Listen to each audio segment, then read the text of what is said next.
Robert had a postal scale on his kitchen counter, not for packages, for his food. He was 69, a retired mechanical engineer, and he had spent his entire career solving problems the same way. Measure everything, identify the variables, follow the data. When his doctor mentioned at 62 that he should watch his diet, Robert did not guess. He bought a scale, downloaded a macro tracking spreadsheet, read the current nutritional guidelines, and built a system. 42 grams of oat bran every morning, weighed to the gram. 120 milliliters of low-fat milk, a banana, a multivitamin. He had eaten this breakfast, with minor variations, for 7 years. When he came to see me, he walked in carrying a printed binder. 6 months of food logs. Every meal recorded, categorized, and totaled.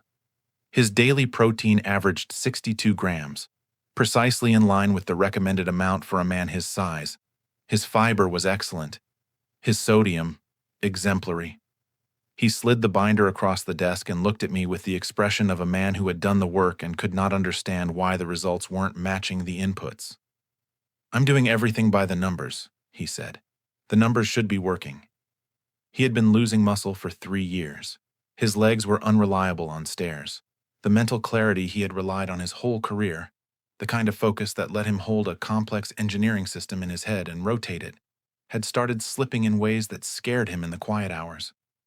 The problem wasn't Robert's discipline. The problem was that the numbers were wrong.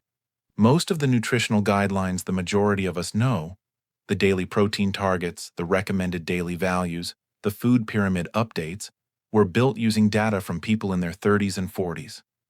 After 65, the physiology beneath those numbers shifts in ways the labels never mention, and most doctors never discuss. The way your body uses protein changes. The way your gut bacteria behave changes. The way you absorb vitamins changes. And if no one updates you, you can do everything exactly right and still be running the correct system on the wrong specifications. Today, I'm going to give you the corrected specifications. 10 evidence-based changes that account for the body you are actually living in after 65. Not the body the food label was designed for. And I want to flag one thing before we get into the science. Around the 8-minute mark, I'm going to show you the specific number that appears on every nutrition label in America, the number that governed Robert's protein intake for 7 years, and the research that proves it is not only wrong for your body after 65, but that following it precisely may be the direct cause of the muscle loss you are trying to prevent. That information will change how you read a food label for the rest of your life. In 30 years of geriatric medicine, the pattern I see most often is people following their instructions faithfully and declining anyway. Not from negligence. From instructions that were never updated for the body that ages. That changes today. But before the tips, I need you to understand what actually changes after 65, because you need to understand why the old specifications are wrong before the new ones will make sense. Think of your body as a factory that has been running for 7 decades. The factory is still operational, but 3 of its core processing systems have slowed in ways that completely change what you need to send through the loading dock. The first system is protein metabolism. After 65, your muscle cells develop what researchers call anabolic resistance. That phrase means this: your muscles have raised the minimum amount of protein they require before they will begin repairing themselves. A 2023 analysis in the Journal of Nutrition found that adults over 65 need at least 30 to 40 grams of protein per meal, not per day, per meal, to trigger the same muscle-building response that 20 grams would have produced at 40. Robert was eating an average of 20 grams at each sitting. His muscles were receiving the signal, calculating it was below the threshold, and doing nothing. His discipline was perfect. His results were the opposite. The second system is your gut microbiome, the community of trillions of bacteria living in your digestive tract that govern inflammation, immune response, and brain chemistry. By 65, that community has lost significant diversity. A landmark 2025 study found that fiber intake was linked to a 37% greater likelihood of healthy aging outcomes in women over 65. Not 3%, not 5%, 37%. The bacteria that produce the anti-inflammatory compounds your brain and joints depend on are starving. Most careful diets are not feeding them. The third system is absorption. Your stomach produces less acid after 65, and that matters enormously because stomach acid is how you extract vitamin B12 from food. Less acid means less B12 reaching your bloodstream, regardless of what you're eating.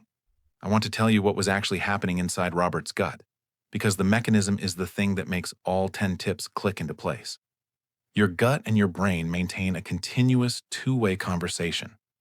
The channel they use is the vagus nerve, a long branching nerve that runs from the base of the brain all the way down through the chest and into the abdominal cavity, transmitting signals in both directions. When the bacteria in your gut shift toward the wrong species, or when your gut lining becomes more permeable than it should be, which happens naturally with age, inflammatory compounds slip through the gut wall into the bloodstream. Your immune system fires. That inflammation doesn't stay in your gut. It travels through the vagus nerve and through the blood directly into the brain. Researchers call this InflammAging, the chronic, low-grade inflammatory state that quietly accelerates everything we associate with getting older. Cognitive decline, fatigue that sleep doesn't fix, joint damage, muscle loss. In many people, these are not separate problems. They are the same fire burning in different rooms of the same building. Robert's brain fog was not coming from his brain. It was coming from his gut. And his gut was being fed every morning by 42 grams of oat bran from the same single source, which meant he was feeding only one narrow population of bacteria and slowly starving everything else. Does any of this sound like your experience?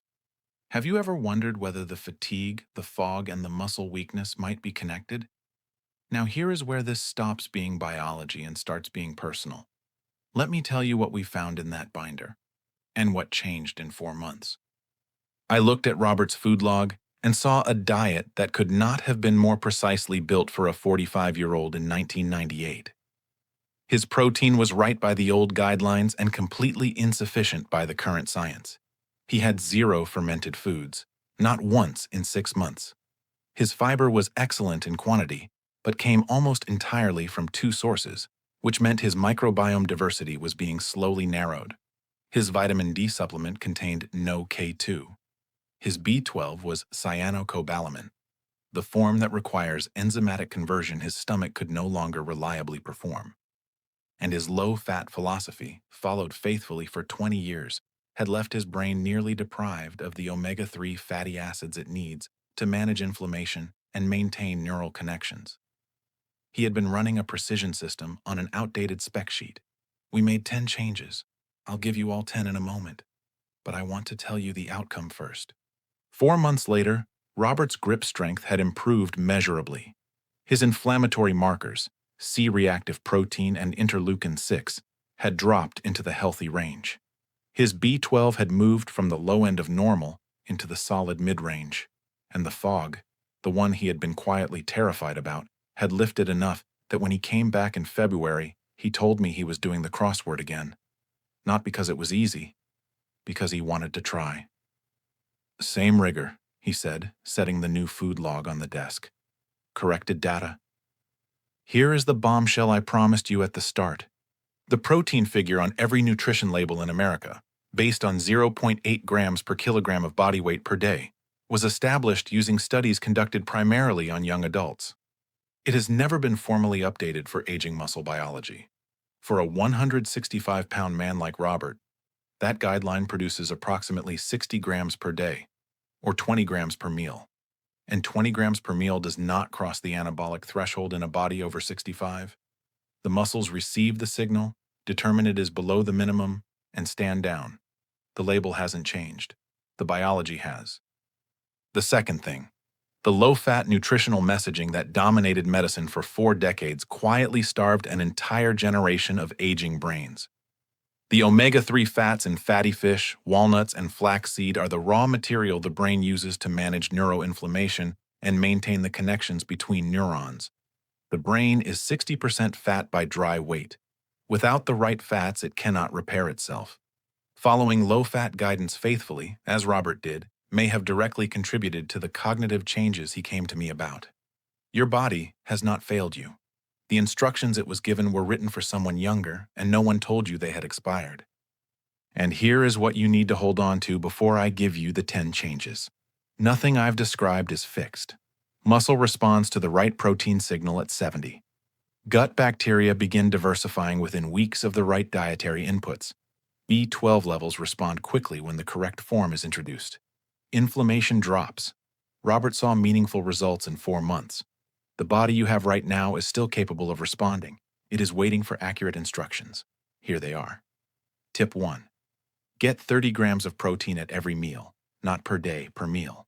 This is the highest impact change on this list and the one most people are furthest from. At breakfast especially, most careful eaters are consuming 12 to 18 grams. 2 eggs with a cup of plain Greek yogurt gets you to 30. 3 eggs with smoked salmon gets you there. Start at breakfast and the rest of the day becomes easier. Tip 2. Eat 1 fermented food every day. Not a probiotic supplement, a fermented food. Plain yogurt, kefir, sauerkraut, kimchi. A 2021 Stanford trial found that 8 weeks of daily fermented food intake increased microbiome diversity more effectively than a high-fiber diet alone. 1 serving every single day. This is the most direct way to begin rebuilding the bacterial community responsible for your inflammatory balance and your brain chemistry. Tip 3. Eat fiber from 5 different plant sources every day. Not 5 servings, 5 different plants. Oats, lentils, broccoli, an apple, a handful of almonds. The bacteria in your gut specialize. Different species feed on different fiber types. Eating the same 2 sources every day, however excellent they are, narrows your microbiome over time. Variety is the entire strategy. Tip 4. Front-load your calories before 2 p.m. Your body's ability to process food efficiently, its insulin sensitivity, its circadian metabolic rhythm, is highest in the morning and drops significantly by evening. The same meal eaten at noon produces a measurably better metabolic response than the same meal eaten at 7 p.m. This isn't about eating less, it's about timing what you already eat. Tip 5. Switch your B12 supplement to methylcobalamin. Most over-the-counter B12 is cyanocobalamin, a form that requires a 2-step enzymatic conversion in the body. After 65, reduced stomach acid and slower enzyme activity make that conversion unreliable. Methylcobalamin is the pre-converted, immediately bioavailable form. It costs the same. It is at every pharmacy. If your B12 level is anywhere in the lower half of the normal reference range, make this switch this week. Tip 6. Add berries to 1 meal every day. Blueberries, blackberries, strawberries, the darker, the better. They contain anthocyanins and flavonoids that cross the blood-brain barrier directly and reduce neuroinflammation at the cellular level. A 2022 review linked regular berry consumption to measurably slower cognitive decline in adults over 60. Half a cup, 1 meal, every day. Tip 7. Stop counting fat grams and start choosing omega-3 fats specifically. 2 servings of fatty fish per week, salmon, sardines, mackerel. A small handful of walnuts, a tablespoon of ground flaxseed in your yogurt in the morning. The low-fat era did not serve the aging brain. These fats are what your brain's repair system is built from. They are not optional after 65. Tip 8. Schedule your water. After 65, the thirst mechanism becomes measurably less reliable. By the time you feel thirsty, you are already mildly dehydrated. And mild dehydration in an aging body produces fatigue, brain fog, and concentration difficulty that are clinically indistinguishable from early cognitive decline. 8 ounces before coffee in the morning. A reminder at mid-morning. A reminder at mid-afternoon. Do not wait to feel thirsty. That signal can no longer be trusted the way it once was. Tip 9. Take your vitamin D with K2. Vitamin D pushes calcium into your bloodstream. Vitamin K2 is the routing signal that tells that calcium to go to your bones rather than your arteries. Without K2, vitamin D supplementation can paradoxically increase arterial calcification rather than protecting bone. Combined D3/K2 supplements are widely available and cost no more than D alone. If you take vitamin D by itself, ask your doctor about adding K2 today. Tip 10. Remove 1 ultra-processed food from your routine per week. Not everything at once. 1 per week. Ultra-processed foods contain emulsifiers and synthetic additives that have been shown to damage the gut lining in aging bodies, directly accelerating the intestinal permeability driving the inflammation we discussed. Find the most frequent offender in your kitchen. Replace it with something that has 5 ingredients or fewer. One swap per week. In 10 weeks, your gut has a different baseline.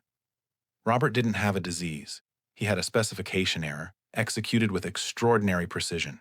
You may not have a disease either, but you will never know unless you update the inputs. When Robert came back in February, the postal scale was still on the counter, but what was on it had changed. The 42 grams of oat bran had become Greek yogurt with blueberries and a portion of smoked salmon. The low-fat milk was gone. The banana stayed. The multivitamin had been replaced by methylcobalamin B12 and a D3/K2 combination. He set the new food log on my desk and said the thing that has stayed with me since. Same rigor, corrected data. His inflammatory markers were in the healthy range. His grip strength was up. The crossword was back. If you know someone who is eating carefully, doing everything they were told, and still losing ground, still foggy, still exhausted, still watching their strength fade, please share this with them today. What I've described here is not in the doctor's office. It is not on the nutrition label, but it may be the most actionable thing anyone sends them this year. Before you do anything else today, I want you to do one thing. Go to wherever you keep your supplements, your counter, your cabinet, your medicine bag, and pick up your B12. Look at the ingredient list and find one word: cyanocobalamin or methylcobalamin. Write it down. Then pick up your vitamin D if you take one and check whether K2 appears anywhere on that label. Yes or no. Write it down. You have just done the 2-minute cabinet audit, the starting point of a full supplement review that geriatric medicine now recommends every adult over 65 do at least once a year. Next week, I am going to walk you through the complete version of that review. Every supplement category worth checking, what the labels are hiding, what to throw away, and exactly what to replace it with. Because what is sitting in that cabinet right now may be helping you, doing nothing, or in some cases creating a deficiency that will not appear on a standard blood panel until it has become clinically significant. That video goes live next week. Subscribe and turn the notification on. I do not want you to miss it. One final note. Everything in this video is meant to inform you, not to replace the guidance of your physician or a registered dietitian. Please bring these ideas to your doctor before making significant changes to your diet or supplements. That conversation matters. Your body is specific to you, and the person responsible for it should know what you're changing.